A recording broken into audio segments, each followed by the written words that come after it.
Hello बच्चों, YouTube के हिंदी पाठशाला में आपका स्वागत है। आज हम आपके लिए लेकर आए हैं क्षितिज पुस्तक का अध्याय 2, जिसमें राम लक्ष्मण परशुराम संवाद का वर्णन है, जिसके रचनाकार हैं तुलसीदास जी। तो बच्चों, सबसे पहले हम तुलसीदास जी के विषय में कुछ जान लेते हैं। तुलसीदास जी का जन्म बादा जिले के राजापुर गाँव में 1532 में हुआ था। वे मानव मूल्यों के उपासक कवि थे। रामचरितमानस के अलावा इनकी कुछ प्रमुख रचनाएं हैं, जिसमें कि कवितावली, दोहावली, गीतावली, कृष्ण गीतावली और विनय पत्रिका आदि। भाषा की दृष्टि से अगर देखा जाए तो तुलसीदास जी का सबसे सर्वश्रेष्ठ भाषा जो है उनके काव्य में वो अवधी है, मानी जाती है। इनकी भाषा सौंदर्य के बारे में जानते हैं। इनकी भाषा सौंदर्य में तत्सम, तद्भव, देशज की प्रमुख विशेषता मिलती है। बच्चों, तुलसीदास के राम लक्ष्मण परशुराम संवाद में अर्थात रामचरितमानस से यह अंश लिया गया है, जहाँ पर कि जब श्री रामचंद्र जी, जब सीता जी का स्वयंवर होता है और श्री रामचंद्र जी आते हैं और जब धनुष तोड़ देते हैं सीता स्वयंवर में, तो जब धनुष का टंकार परशुराम जी तक पहुँचता है तो वह कुपित होकर, क्रोधित होकर जनक के सभा में आते हैं। और जैसे ही आते हैं वैसे श्री रामचंद्र जी क्या कहते हैं उनसे, क्योंकि उनका जो रूप था वो काफ़ी क्रोधित था, तो श्री रामचंद्र जी कहते हैं, नाथ शंभु धनु भंजनिहारा, होई ही को एक दास तुम्हारा। श्री रामचंद्र जी कहते हैं कि हे नाथ, हे ऋषि, शंभु के धनु को तोड़ने वाला अर्थात शिव जी के धनुष को तोड़ने वाला आपका कोई अपना दास ही होगा। आय सुकाह कही किन मोही, सुनि रिसाई बोले मुनि को ही। श्री रामचंद्र जी कहते हैं कि आज्ञा करिए प्रभु, आपकी क्या सेवा करें। तब सुनि रिसाई बोले मुनि को ही, क्रोधी मुनि परशुराम जी ऋषिया करके यानी कि गुस्से में होकर के बोले। क्या कहते हैं, सेवक सो जो करे सेवकाई, अरि करनी करी करिए लड़ाई। सेवक तो वो होता है जो सेवा करे, उसका काम सेवा करना होता है। अरि अर्थात अरि का मतलब होता है शत्रु, ठीक है। अरि करनी करी करिए लड़ाई, शत्रु का काम तो लड़ाई करना होता है, युद्ध करना होता है। सुनहु राम, श्री रामचंद्र जी से कहते हैं परशुराम जी, सुनहु राम, जेहि शिवधन तोरा, सहस बाहु सो समसो रिपु मोरा। कह रहे हैं परशुराम जी कि हे राम सुनो, जिसने भी इस शिव धनुष को तोड़ा है वो सहसा बाहु के समान मेरा रिपु अर्थात शत्रु है। रिपु मतलब शत्रु, ठीक है। परशुराम जी कह रहे हैं कि सो बिलगाव बिहाई समाजा, कह रहे हैं कि सो बिलगाव बिहाई समाजा, नतमा रह जय हैं सब राजा। श्री रामचंद्र जी से परशुराम जी कह रहे हैं कि हे श्री राम, जो इस शिव धनुष को तोड़ा है उसको अलग खड़ा कर दो, नहीं तो अन्यथा ही सारे राजा यहाँ मारे जाएंगे। सुनी मुनि बचन लखन मुस्काने, क्रोध में भरे मुनि के वचन सुनकर लक्ष्मण जी मुस्कुराते हुए बोलते हैं। क्या कहते हैं, बोले परस धर ही अवमाने। कह रहे हैं परशुराम जी को कि आप तो परशु धारण करके उसका भी अपमान कर रहे हैं। मतलब एक तरह से परशुराम जी का अपमान करते हुए क्या बोलते हैं लक्ष्मण जी, कहते हैं कि बहुत धनु ही तोरी लड़काई। कह रहे हैं कि बहुत धनु ही तोरी लड़काई, कबहु न असिरी सिक्किन्नी घोसाई। लक्ष्मण जी कहते हैं कि बचपन में तो हम लोगों ने लड़काई में अर्थात बचपने में बहुत सी धनुइयां तोड़ी थी, लेकिन कभी हमारे गुरु ने कभी इस तरह से क्रोध नहीं किया। यही धनुई पर ममता के हेतु सुनि रिसाई का भृकुल केतु। कह रहे हैं कि यही धनु पर ममता के हेतु अर्थात हे मुनि, इसी धनुष पर आपको इतना प्रेम क्यों उमड़ रहा है। सुनि रिसाई का भृकुल केतु, यानी कि परशुराम जी भृकुल वंश के थे। तो वहाँ पे कह रहे हैं कि जब लक्ष्मण जी कहते हैं कि इसी धनुष पर आपको इतना प्रेम क्यों आ रहा है, तो गुस्से में क्रोधित होकर के परशुराम जी फिर बोलते हैं। क्या कहते हैं, रे नृप बालक काल बस, बोलत तो ही न समार, धनु ही सम त्रिपुरार धनी विदुत सकल संसार। कह रहे हैं परशुराम जी कि अरे मूर्ख बालक, नृप बालक, नृप का मतलब होता है राजा, ठीक है। हे राजकुमार, तू काल के बस हो करके संभल करके नहीं बोल रहा है, अर्थात तुम्हें अपनी वाणी पर नियंत्रण नहीं है क्योंकि तू काल के बस है। धनु ही सम त्रिपुरारी धनु, त्रिपुरारी अर्थात शिव जी। क्या शिव जी की धनुष तुम्हें एक छोटी सी धनु ही खिलवाड़ के समान दिखती है, जिसको कि विदित यानी कि सब पूरा संसार जानता है, प्रचलित, ठीक है, विदित सकल संसार, जिसको कि पूरा संसार जानता है। अब इस पर लखन लाल हंस करके कहते हैं, लखन कहा हंसी हमरे जाना, सुना हूँ देव सब धनुष समाना। हे देव, हे मुनि देव, हमारे समझ से तो सारे धनुष एक समान होते हैं। का क्षति लाभ जून धनु तोरे, देखा राम नयन के भोरे। हमें नहीं लगता कि इस धनुष को तोड़ने में कोई हानि या लाभ है। क्षति अर्थात क्षति, मतलब ह्रास, जैसे ये वाला क्षति, ठीक है। तो कह रहे हैं लक्ष्मण जी कि इस धनुष को तोड़ने में हमें ऐसा नहीं प्रतीत होता है कोई हानि या लाभ है। देखा राम नयन के भोरे, राम जी को लगा देखने में कि ये नया है। और उसके बाद छुअत टूट रघुपति ही न दोषु, छुअत टूट मतलब कि छूते ही टूट गया, रघुपति ही न दोषु। इसमें रघुपति अर्थात श्री राम जी का कोई दोष नहीं है।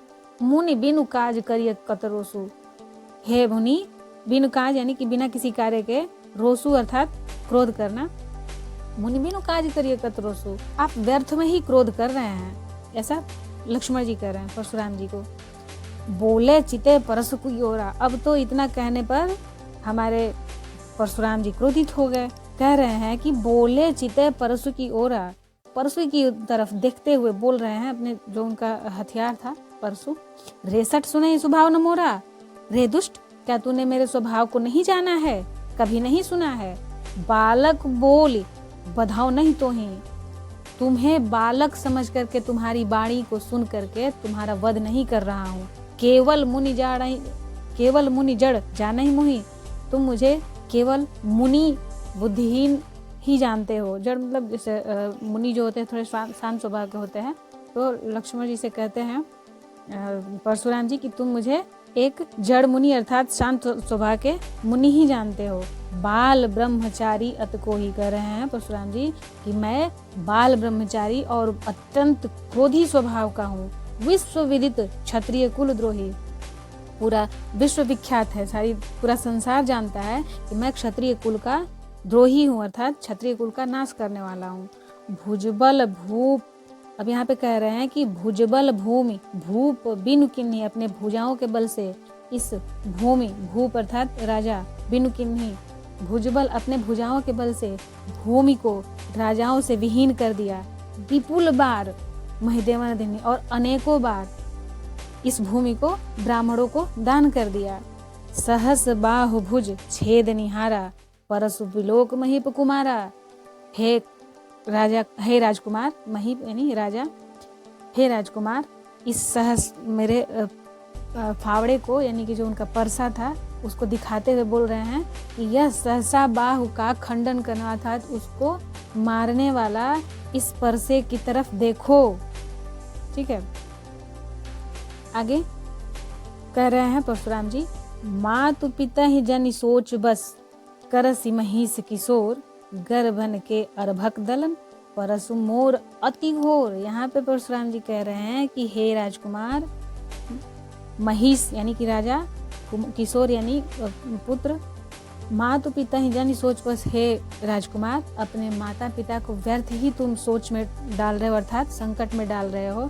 गर्भन के अर्भक दलन, परसु मोर अति घोर। यहाँ पे कह रहे हैं कि मेरे फावड़े का टंकार इतना प्रचंड है कि इससे गर्भ के बच्चे भी, शिशु भी क्या हो जाते हैं, मर जाते हैं। ठीक है, अब यहाँ पे बिहसी लखन बोले मृदु बानी, हंसते हुए, बिहसी मतलब हंसते हुए, लखन लाल मीठी बाणी बोलते हुए कहते हैं, अहो मुनीश महाभट मानी, हे मुनि आप तो महाज्ञानी हैं, पुनि पुनि मोहि देखाऊ कुठारू, चहत उड़ावन फूकी पहाड़ू।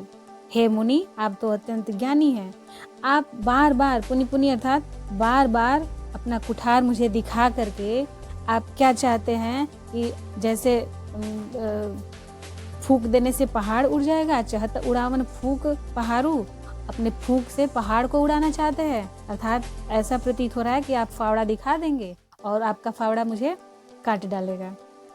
कह रहे हैं लक्ष्मण जी कि यहाँ कुम्हड़ बतिया को नाही, जे तर्जनी दे की मर जाही। ऐसा मान्यता है कि तर्जनी अर्थात हमारे हाथ की अंगूठे के बाद वाली जो उंगली होती है, उसको दिखाने पर कुम्हड़ा एक फल है जिसका जो फूल है वो मर जाता है।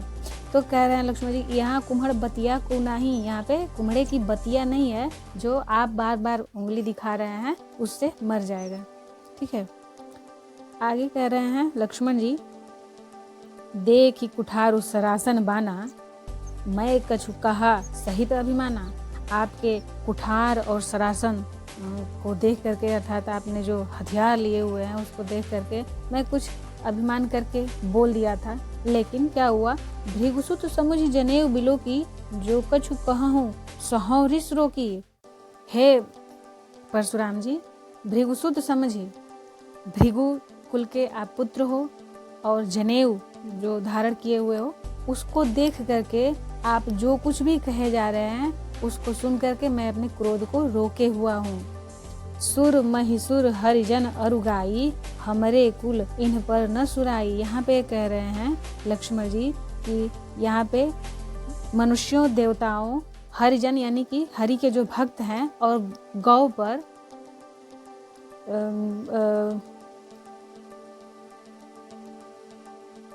हम क्रोध नहीं करते, अर्थात सुर महिसुर हरिजन अरुगाई, हमारे कुल इन पर न सुराई। इन पर हमारे कुल में क्रोध करने का रीति नहीं है। बधे पाप अपकीरत हारे, मारत हूँ पाप पर ये तुम्हारे। यहाँ पे कह रहे हैं लक्ष्मण जी कि इनको मारने से अपकीर्ति होती है। ठीक है, इनको मारने से अपकीर्ति होती है। अगर ये हमें मारते भी हैं तो हमें इनके पाँव ही पूजने हैं, पैर ही पड़ने हैं।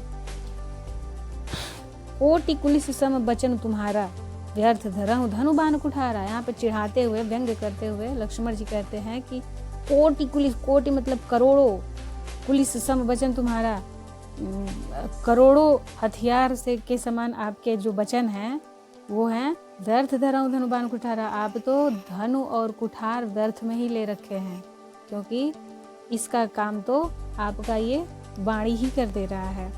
जो बिलो की अनुचित कहूँ, क्षमा हूँ महामुनिधि, सुनि सरोष भृगुवंश मणि, बोले गिरा गंभीर।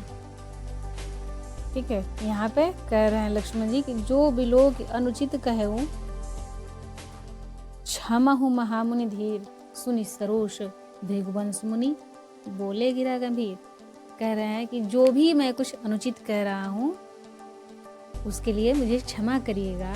और इतना सुनते ही सुनि सरोष, सरोष यानी रोष के साथ, यानी क्रोध के साथ, भृगुवंश मुनि बोले गिरा गंभीर, गंभीर वाणी बोलते हैं। क्या कहते हैं, कौशिक सुनहु मंद येहु बालक, कुटिल कालबस निज कुल घालक।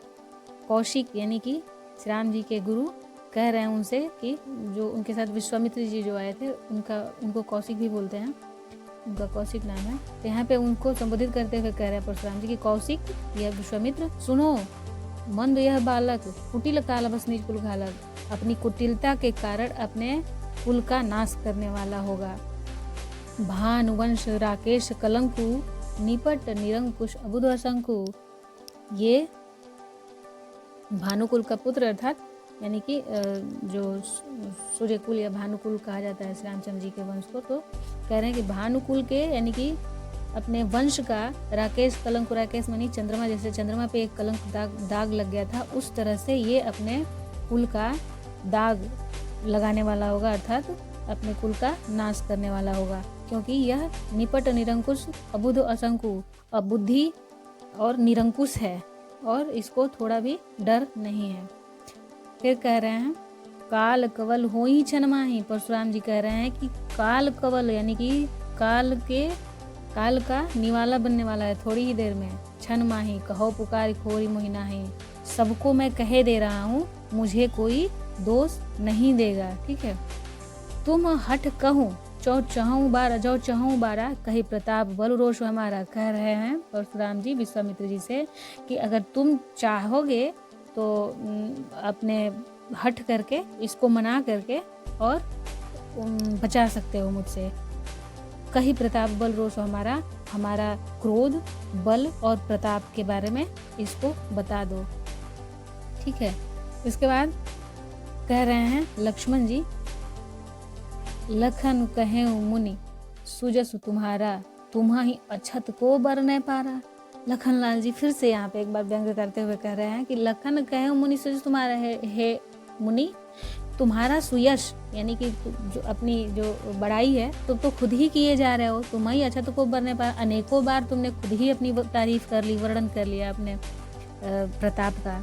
अपने मुंह तुम आपनी करनी, अपने मुंह तो तूने आपने अपनी बड़ाई बहुत बार कर ली। बार अनेक भांति बहुबर्णी, अनेक बार अनेक प्रकार से अपनी बड़ाई आपने खुद ही कर ली।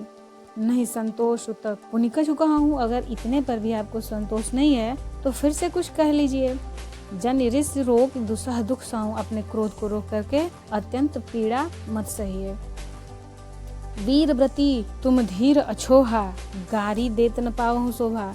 हे परशुराम जी, हे मुनि, आप तो वीर व्रती हैं, आप धैर्यवान हैं, आप में धैर्य ही शोभा देता है। गारी देत न पावहु शोभा, इस तरह से गाली देते हुए, अपशब्द बोलते हुए आप में शोभा नहीं देता है। फिर कह रहे हैं सूर समर करनी करही, कही न जना वही आप, विद्यमान रन पाए रिपु, कायर कथहि प्रताप। यहाँ पे लक्ष्मण जी फिर से एक बार कटाक्ष करते हुए कह रहे हैं कि सूर समर करनी करही, जो सूरवीर होते हैं वो समर में अपनी करनी दिखाते हैं, अर्थात युद्ध भूमि में अपनी करनी दिखाते हैं। कहीं न जना वही आप, अपने आप को अपनी तारीफ करके, बखान करके नहीं, अपनी तारीफ नहीं करते हैं, बखानते नहीं हैं। विद्यमान रण पाए रिपु, और रण में रिपु अर्थात शत्रु को पा करके भी सिर्फ कायर ही अपने प्रताप का बखान करते हैं, सूरवीर नहीं करते। लक्ष्मण जी कहते हैं कि तुम तो काल हाँ कुजन उलावा, बार बार मोहि लाग बुलावा। अगर आपका वश चलता तो आप तो कितनी बार मेरे लिए काल को बुलावा भेज लाया, मतलब कितनी बार आवाहन कर चुके आप तो काल का। ठीक है। सुनत लखन के वचन कठोरा, पर सुधार धरे हूँ कर घोरा। अब इतना कड़वा वचन सुनते ही परशुराम जी अपने परसे की तरफ ध्यान देते हुए और उसको ठीक करते हुए बोलते हैं, अब जनी दे दोष मोहि लोगु। वहाँ पे जो सभा लगी हुई थी उस सभा को संबोधित करते हुए परशुराम जी कहते हैं कि अब आप हमें दोष मत दीजिएगा। कटुवादी बालक बध जोगु, ये कड़वा वचन बोलने वाला जो बालक है ये वध के योग्य ही है, अर्थात मारने के ही योग्य है। बाल बिलो के बहुतमय बाँचा, इसको बालक देख करके मैं बहुत बार इसको बचाते रहा। अब यही मरण, अब ये मर निहार भा साँचा, लेकिन अब तो यह मारने लायक ही है, ऐसा हमें प्रतीत हो गया है।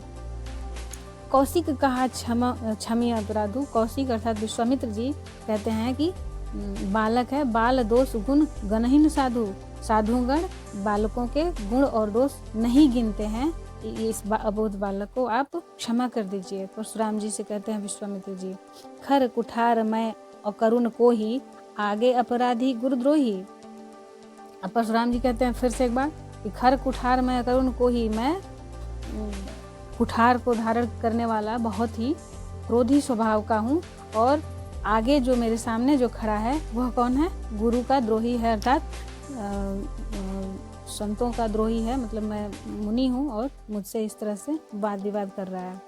उतर दे तो छोड़ो बिनु मारे, केवल कौशिकशील तुम्हारे। इतने पर भी ये इतना उत्तर प्रति उत्तर मेरा दिए जा रहा है, हे विश्वामित्र केवल तुम्हारे सील के कारण ही इसको मैं छोड़ रहा हूँ। न तो ये ही काटी कुठार कठोरे, गुरा ही उरिन हो तऊ श्रम थोड़े। नहीं तो थोड़े ही समय में इसको अपने कुठार से मैं काट डालता और अपने गुरु के ऋण से उऋण हो जाता, क्योंकि मेरे सामने जो खड़ा है वह गुरुद्रोही है, एक संत से, एक साधु से, मुनि से वह वाद विवाद कर रहा है। गाधि सुन कह हृदय हंसी, मुनि ही हरिहरे सूझ। अयमय खाणन ऊखमय अजहू न बूझ अबूझ। अब यहाँ पे क्या होता है कि गाधिसून यानी कि विश्वामित्र जी को गाधिसून भी कहते हैं, उनका नाम है। गाधिसून कर हृदय हंसी, अपने मन में ही हंसते हुए क्या कहते हैं कि मुनि हरि हरि सूर, मुनि को कुछ समझ में नहीं आ रहा है माया के वश में होकर के। अयमय खाड़ न ऊखमय अजहू न सूझ अबूझ। यहाँ पर मुनि को अयमय खाड़ न ऊखमय, अयमय अर्थात लोहे का छड़ एक होता है, ऊखमय ईख, अजहू न सूझ अबूझ यानी कि इनको खाड़ मतलब गुड़ होता है, अयमय यानी कि लोहे के छड़ में और ईख में इनको अंतर समझ में नहीं आ रहा है, अर्थात भगवान श्री रामचंद्र जी सामने प्रत्यक्ष खड़े हैं और इनको समझ में नहीं आ रहा है कि यह भगवान है। ठीक है, आगे कहे लखन मुनिशील तुम्हारा, को नहीं जान विदित संसारा। फिर लखन जी कहते हैं कि कहे लखन मुनिशील तुम्हारा, को नहीं जान विदित संसारा। हे मुनि, आपके शील के बारे में अर्थात धैर्य के बारे में कौन नहीं जानता है, पूरा संसार विदित है, अर्थात आपके शील के विषय में जानता है। माता पिता ही उरिन भय नीके, गुरु ऋण रहा सोच बड़ू जी के। माता पिता के ऋण से तो बहुत अच्छे से आप उऋण हो गए, अब गुरु के ऋण से उऋण होने के लिए इतना सोच क्यों कर रहे हैं। जो जनु हमरे ही माथे काढ़ा, दिन चली गए ब्याज बड़ बाढ़ा। अगर वह मेरे ही मत्थे अर्थात उस ऋण से मैं ही उऋण कर सकता हूँ आपको, यानी कि हमें ही मारकर आप अपने गुरु से उऋण हो जा रहे हैं, तो फिर अभी और दिन को अपने और टाल क्यों रहे हैं, समय क्यों टाल रहे हैं। जैसे जैसे आप समय टालते जाएंगे वैसे ही उस ऋण का ब्याज बढ़ता जाएगा। ठीक है, कह रहे हैं लखनलाल की अब आनी व्यवहारिया बोली, तुरंत देव मैं थैली खोली। कह रहे हैं लक्ष्मण जी कि अब ऐसा करिए कि एक व्यापारी को, व्यवहारिया अर्थात जो माप तौल गणना करता है, व्यवहारिया को बुलाइए, व्यापारी को बुलाइए। तुरंत देव मैं थैली खोली, और आपके ऋण का जो थैला है जिसमें आपने ऋण लेके रखा हुआ है उसको मैं खोल देता हूँ, यहीं पे उसका हिसाब हो जाएगा। ठीक है, तो फिर आगे सुनी कटु वचन कुठार सुधारा। अब इतना जब लक्ष्मण जी का कड़वा वचन सुनते हैं तो अपने कुठार को संभालते हुए हाय हाय सब सभा पुकारा, अपने कुठार को संभालते हुए दौड़ते हैं लक्ष्मण जी की तरफ एकदम मारने के लिए। ठीक है, तो सारी सभा जो है चिल्लाने लगी, हाय हाय करने लगी कि अब तो गए लक्ष्मण जी, अब तो गए। ठीक है, भृगुवर परसु देखावं मोही, विप्र विचारी बचाऊं रिपुद्रोही। भृगुवर परसु देखावं मोही, विप्र विचारी बचाऊं रिपुद्रोही। कह रहे हैं लक्ष्मण जी कि भृगुवर परसु देखावं मोही, विप्र विचारी बचाऊं रिपुद्रोही। हे भृगुकुल के वंश, परसु देखाओ मोही, आप अपने परसे को बार बार मुझे दिखा रहे हैं, दिखा करके मारना चाहते हैं। विप्र विचार बचाऊं रिपुद्रोही। रिपुद्रोही जैसा कि परशुराम जी ने ही कहा है कि वो रिप अर्थात राजाओं के क्षत्रिय कुल नाशक हैं, तो विप्र यानी कि ब्राह्मण। तो लक्ष्मण जी कहते हैं हे ब्राह्मण, आपको हे रिपुद्रोही, आपको ब्राह्मण समझ करके मैं अब तक बचा रहा हूँ, छोड़ रहा हूँ। मिले न कबहु सुभट रन गाढ़े, द्विज देवता घर ही के बाढ़े। ऐसा प्रतीत होता है जैसे रण में आपको कभी कोई सूरवीर नहीं मिला, क्योंकि आपकी बातों से तो ऐसा लगता है कि द्विज देवता है, ब्राह्मण देवता, आप तो घर ही के शेर हैं, घर में ही अकड़ने वाले हैं। अनुचित कही सब लोग पुकारे, ऐसा जैसे ही लक्ष्मण जी ऐसा बोलते हैं तो ये सारी सभा अनुचित कह करके कि नहीं ये ठीक नहीं है, गलत है, अनुचित है, सभी लोग पुकारने लगे। अब रघुपति शयन ही लखनऊ निवारे। रघुपति जो है यानी कि श्री रामचंद्र जी लक्ष्मण की तरफ देखते हैं और कहते हैं कि मतलब उनको हटाते हैं वहाँ से लक्ष्मण जी को। ठीक है, फिर लखन उतर आहुति सरिस। यहाँ पर इस पूरे संवाद में लक्ष्मण जी की जो बातें थी परशुराम जी के लिए, वह भृगुवर कोप कृशान, उनके क्रोध में, परशुराम जी के क्रोध में घी का काम कर रहा था। लेकिन बढ़त देख जल सम वचन बोले रघुकुल भान। जब घी अग्नि में घी पड़ेगा तो वो बढ़ेगा, तो इनका क्रोध अग्नि था और लक्ष्मण जी का जो वचन था वह घी का काम कर रहा था। तो उस आग को बढ़ते हुए देखकर, अर्थात परशुराम जी के क्रोध को बढ़ते हुए देख करके श्री रामचंद्र जी अपने जल समान शांत वचन बोल करके क्या करते हैं, परशुराम जी के क्रोध को शांत करने का प्रयास करते हैं। ठीक है, अगर ये वीडियो पसंद आए तो प्लीज़ लाइक करना, शेयर करना और कमेंट बॉक्स में ज़रूर बताना कि अच्छा लगा है या नहीं, और please subscribe my channel please. Thank you.